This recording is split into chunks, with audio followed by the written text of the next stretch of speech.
Hello friends, आपका स्वागत है हमारे चैनल इजी ट्रिक्स में। आज हम बात करेंगे ईपीएफ यानी employee provident fund withdraw rules के बारे में और जानेंगे कि एम्प्लॉय कब इस अमाउंट को विड्रॉ कर सकता है और कितना अमाउंट इस फंड में से विड्रॉ किया जा सकता है। तो वीडियो स्टार्ट करते हैं। सबसे पहले जानते हैं कि ईपीएफ फंड क्या होता है। EPF is the main scheme under the Employees Provident Funds and Miscellaneous Provisions Act 1952। EPF इस एक्ट के अंदर आने वाली एक स्कीम है और इसे employees provident fund organisation manage करती है। It covers every establishment in which 20 or more people and certain organizations are covered subject to certain conditions and exemptions even if they employ less than 20% each। EPF fund को वो organisation या establishment start करती है जो staff 20 से ज़्यादा होता है या कुछ सर्टेन कंडीशंस में स्टाफ 20 से कम भी हो सकता है और EPF अप्लाई होता है। Under EPF scheme, an employee has to pay a certain contribution towards the scheme and an equal contribution is paid by the employer। इस स्कीम में एम्प्लॉय की सैलरी में से कुछ परसेंट डिडक्ट कर लिया जाता है और उसे EPF अकाउंट में ट्रांसफ़र किया जाता है। सेम अमाउंट जो एम्प्लॉय की सैलरी में से डिडक्ट हो रहा है उतना ही अमाउंट एम्प्लॉयर भी अपने पास से एम्प्लॉय के EPF अकाउंट में डिपॉजिट करेगा। The employ gets a lump sum amount including self and employers contribution with interest on both on retirement. Employ अपने रिटायरमेंट के टाइम पर ये सारा अमाउंट जो उसके सैलरी में से डिडक्ट होकर इस अकाउंट में डिपॉजिट किया गया है और जो एम्प्लॉयर ने अपने पास से पे किया है विद इंटरेस्ट अपने रिटायरमेंट के टाइम पर क्लेम कर सकता है। As per the rules in EPF, employee whose pay is more than ₹15,000 a month at the time of joining is not eligible and is called non-eligible employee। Employee drawing less than ₹15,000 per month have to mandatorily become members of the EPF। However, an employee who is drawing pay above prescribed limit can become a member with permission of Assistant PF Commissioner if he and his employer agree। किसी भी employ पर इस scheme को apply करने के लिए उस employ की सैलरी 15,000 से कम होनी चाहिए। अगर एम्प्लॉय की सैलरी 15,000 से ज़्यादा है तो असिस्टेंट PF कमिश्नर की परमिशन लेकर उस एम्प्लॉय का EPF स्कीम के अंडर अप्लाई किया जा सकता है। Next is contribution by employer and employee. अब हम ये जानेंगे कि एम्प्लॉय को अपनी सैलरी का कितना परसेंट PF स्कीम में डिपॉजिट करना होता है और सेम उतना ही अमाउंट एम्प्लॉयर को भी पे करना होता है। The contribution paid by the employer is 12% of the basic wages plus dearness allowances plus retaining allowances। Employee को अपनी सैलरी का 12% EPF अकाउंट में डिपॉजिट कराना होगा जो कि एम्प्लॉयर के थ्रू डिपॉजिट होगा। एम्प्लॉयर एम्प्लॉय की सैलरी में से 12% डिडक्ट कर लेगा।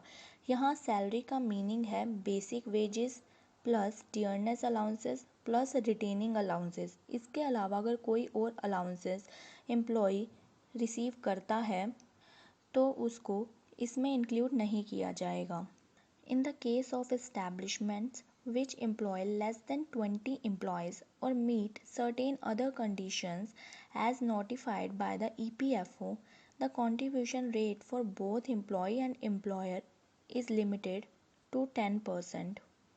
अगर किसी ऑर्गेनाइजेशन में 20 से कम एम्प्लॉयज़ हैं बट वो EPF स्कीम के अदर कंडीशंस को फुलफ़िल कर रहे हैं तो इस केस में एम्प्लॉय की सैलरी का 12% नहीं 10% डिडक्ट होकर EPF अकाउंट में डिपॉजिट कराया जाएगा।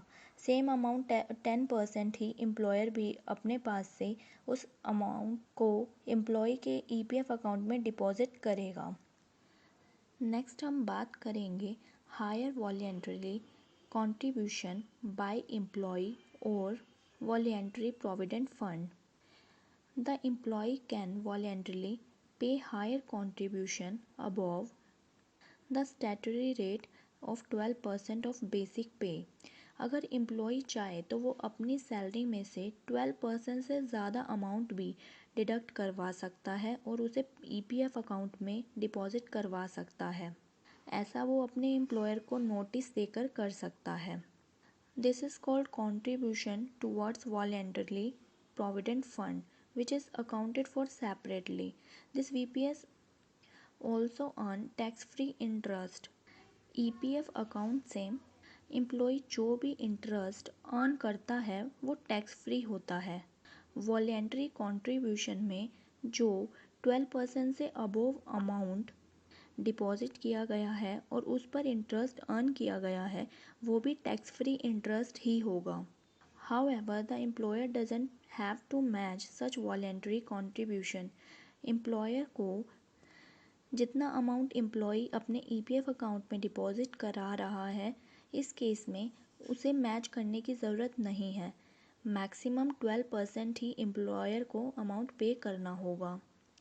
नेक्स्ट हम बात करते हैं EPF विड्रॉ रूल्स के बारे में।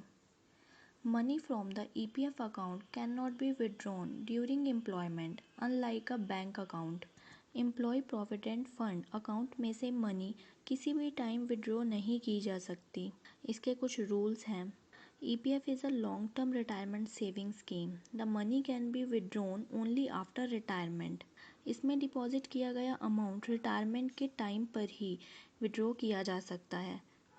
बट कुछ केसेस में पार्शियल अमाउंट को हम रिटायरमेंट से पहले विड्रॉ कर सकते हैं। Partial withdrawal from EPF account is permitted in the case of an emergency such as medical emergency, house purchase और कंस्ट्रक्शन एंड हायर एजुकेशन। कुछ पर्टिकुलर पर्पस के लिए अगर हम चाहें तो EPF अकाउंट में से अमाउंट को विड्रॉ किया जा सकता है, पर इसके लिए हम सारा अमाउंट विड्रॉ नहीं कर सकते। EPF स्कीम में डिपॉजिट किया गया अमाउंट में कुछ शेयर रिटायरमेंट पर्पस के लिए होता है, सो उस अमाउंट को हम रिटायरमेंट से पहले विड्रॉ नहीं कर सकते। Partial withdrawal is subject to limits depending on the reasons. The account holder can request online for partial withdrawal. Although the EPF corpus can be withdrawn only after retirement, early retirement is not considered until the person reaches 55 years of age। Retirement purpose के लिए यहाँ पर as 55 years ली गई है। EPFO allows withdrawal of 90% of the EPF corpus 1 year before retirement, providing the person is not less than 54 years old। अगर employ चाहे तो 54 years attain करने के बाद 90% ऑफ द अमाउंट विड्रॉ कर सकता है। The EPF corpus can be withdrawn if a person faces unemployment before retirement due to lockdown or retrenchment। Employee retirement से पहले अगर लॉकडाउन और रिट्रेंचमेंट के केस में अनएम्प्लॉयड होने पर ही EPF अकाउंट में से अमाउंट विड्रॉ कर सकता है। The EPF subscriber has to declare unemployment in order to withdraw the EPF amount. Employee unemployment declare करने के बाद ही PF अकाउंट में से अमाउंट विड्रॉ कर सकता है। As per the new rule, EPFO allows withdrawal of 75% of the EPF corpus after 1 month of unemployment। The remaining 25% can be transferred to a new EPF account after gaining new employment।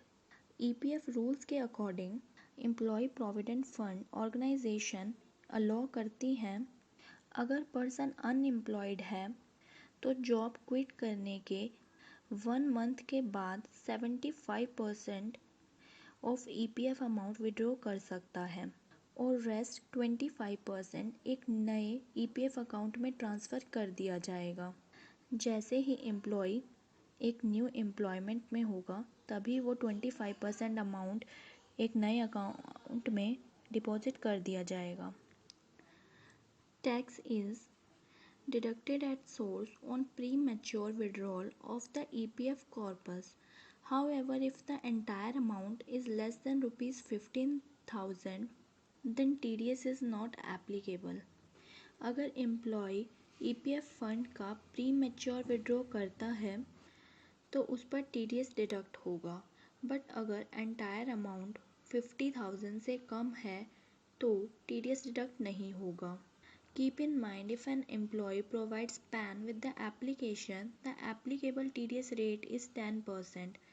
If employee अपना PAN number provide करता है तो उस case में TDS 10% से deduct होगा, otherwise it is 30% plus tax form 15H or 15G is a declaration form which states that a person's total income is not taxable and thus TDS is avoidable. If employee अपना pan number provide नहीं करता तो उस case में TDS 30% से deduct होगा और अगर एम्प्लॉय की टोटल इनकम टैक्सेबल रेट से कम है तो उस केस में TDS ना डिडक्ट कराने के लिए एम्प्लॉय फॉर्म 15H और 15G एज पर केस में भी प्रोवाइड करेगा और उसका TDS डिडक्ट नहीं होगा। An employee does not have to await approval from the employer for EPF withdrawal anymore. Employee को अपना EPF अकाउंट में से अमाउंट विड्रॉ करने के लिए एम्प्लॉयर की परमिशन की रिक्वायरमेंट नहीं है। It can be done directly from the EPFO, provided the employee's UAN and Aadhaar are linked and the employer has approved it. Employee directly अपना UAN नंबर और Aadhaar provide करके EPF अमाउंट विड्रॉ कर सकता है। EPF withdrawal status can be checked online. EPF withdrawal status को online भी check किया जा सकता है। Besides unemployment, provident fund money can also be withdrawn in case of emergency and other situations. Unemployment के केस के अलावा किसी और रीजंस की वजह से यानी एमरजेंसी में भी EPF अकाउंट में से कुछ अमाउंट विड्रॉ किया जा सकता है। The first case is marriage. Up to 50% of employee share of contribution to the EPF can be withdrawn for the marriage of self, son or daughter and brother or sister. But the condition is that the employee must complete 7 years of minimum service. Employee अपने share का 50% amount withdraw कर सकता है। Condition is that employee minimum 7 years of working complete कर चुका हो। Next reason is education. Up to 50% of employee share of contribution to the EPF can be withdrawn for the education of either self or children after class 10th. To be eligible to do so, the employee must complete 7 years of minimum service. Education purpose के लिए अपनी खुद की education और children's की education के लिए 50% of the share of employee withdraw किया जा सकता है। इसके लिए भी एम्प्लॉय को 7 years ऑफ वर्किंग कंप्लीट कर ली होनी चाहिए। Next reason is house construction और purchase of plot. The land और the house should be in the name of employee, spouse और जॉइंटली ओन्ड। जो भी हाउस और लैंड परचेज की हो वो एम्प्लॉय के खुद के नाम पर या स्पाउस के नाम पर या जॉइंटली नेम्स पर होनी चाहिए। In case of land, an amount up to 24 times of the monthly wages with addition of dearness allowances can be withdrawn. Land के केस में monthly wages multiply by 24 plus dearness allowances employee withdraw कर सकता है। whereas in case of house, up to 36 times of the monthly wages plus dearness allowances can be withdrawn. House के case में monthly wages multiply by 36 plus dearness allowances को withdraw किया जा सकता है. The employee must complete minimum 5 years of service to be eligible. Land और building यानी house purchase के केस में minimum 5 years of working complete हो जानी चाहिए, जबकि मैरिज और एजुकेशन के केस में 7 years ऑफ वर्किंग होनी चाहिए. Next is home loan repayment. The mortgage homes should be registered in the name of employee, spouse, or jointly held. EPFO allows withdrawal of up to 90% of the employer plus employee's contribution to the EPF, but the employee has to complete minimum 10 years of service and should be ready to furnish all home loan related documents as demanded by the EPFO. Home loan repayment के लिए home या तो employ के नाम पर या spouse के या जॉइंटली दोनों के नाम पर रजिस्टर्ड होना चाहिए. इस केस में एम्प्लॉयर प्लस एम्प्लॉय दोनों के कंट्रीब्यूशन का 90% अमाउंट विड्रॉ किया जा सकता है. इस केस में minimum 10 years of service complete हो जानी चाहिए. इसके लिए एम्प्लॉय को अपने होम लोन के डॉक्यूमेंट्स को रेडी रखना होगा. अगर EPFO डिमांड करता है तो उसे वहाँ सबमिट करने होंगे. Also the balance in EPF account should be more than ₹20,000 to avail this benefit. इस केस में एम्प्लॉय के EPF अकाउंट में ₹20,000 बचे रहने चाहिए और 90% अमाउंट विड्रॉ किया जा सकता है.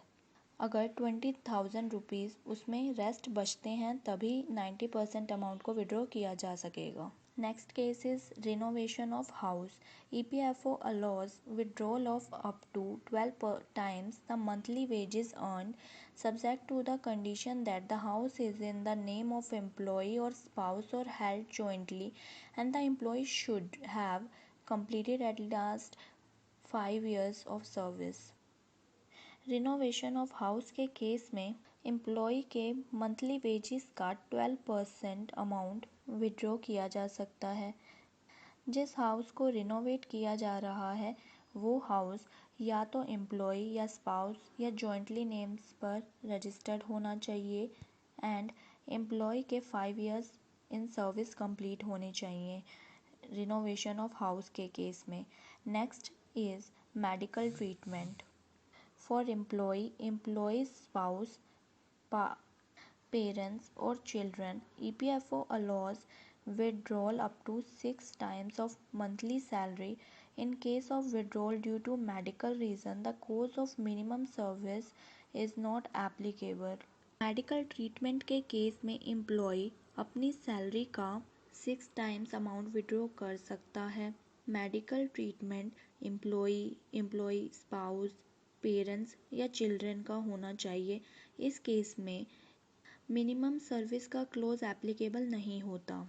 नेक्स्ट हम बात करते हैं टैक्सेबिलिटी की और साथ ही ATC में आने वाली डिडक्शन की. EPF से रिलेटेड 3 कंपोनेंट्स होते हैं. फर्स्ट इज़ जो अमाउंट हम EPF अकाउंट में डिपॉजिट करा रहे हैं.